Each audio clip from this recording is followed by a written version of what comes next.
తాతగారు నిమ్మక జయకృష్ణ గారు నాన్నగారు నిమ్మక గోపాలరావు గారు 4 సార్లు ఎమ్మెల్యేగా చేశారు. గోపాలరావు గారు 2 సార్లు ఎంపీగా చేశారు. కొత్తపల్లి గీత గారు అరకుకి ఎంపీ పార్లమెంటుగా చేశారు.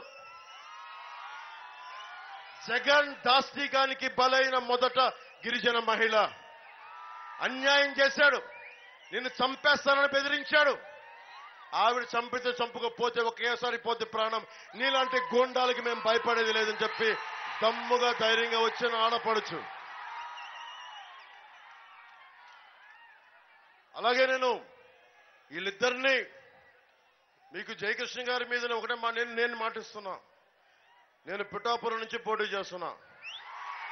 అసెంబ్లీలోకి అడుగు పెడుతున్నాం. నేను పని చేస్తా. ఈయన చేత గట్టిగా పనిచేస్తా. గట్టిగా అన్నదమ్ములకు చెప్తా ఉన్నా. నేను పిఠాపురం నుంచి పోటీ చేస్తున్నా. నేను పని చేస్తా. నిమ్మక జయకృష్ణ ద్వారా గట్టిగా పనిచేస్తా. గట్టిగా పనిచేస్తాను. గట్టిగా పనిచేస్తారు కదా, చెప్పండి ఒకసారి. గట్టిగా పనిచేస్తాను. పవన్ కళ్యాణ్ గారి ఆధ్వర్యంలో గట్టిగా పనిచేస్తానండి. ఆయన నమ్మకాన్ని వమ్ము చేయనండి. తప్పకుండా పనిచేస్తాను. ఇరిగేషన్ ప్రాజెక్టు చేస్తాను. అన్ని కూడా పాలకొండ నియోజకవర్గానికి యువత కూడా ఉపాధి అవకాశాలు కూడా కల్పిస్తానండి.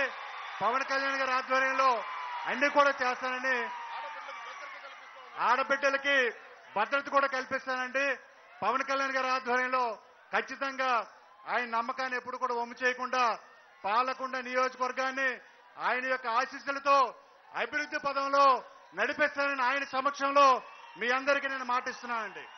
పాలకొండని పాలకొండ కాదు, బంగారు కొండ చేసుకుంటాం మనం.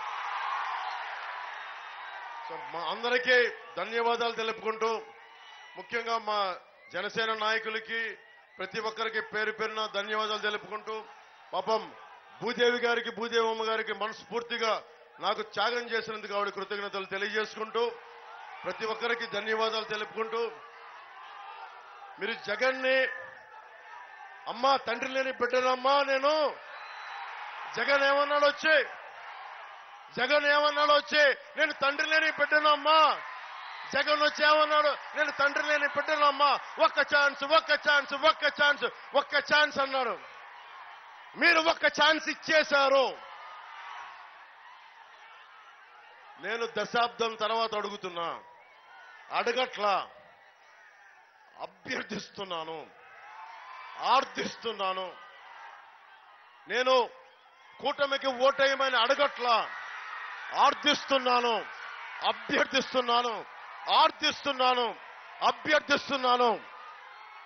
కూటమి అభ్యర్థుల్ని బలంగా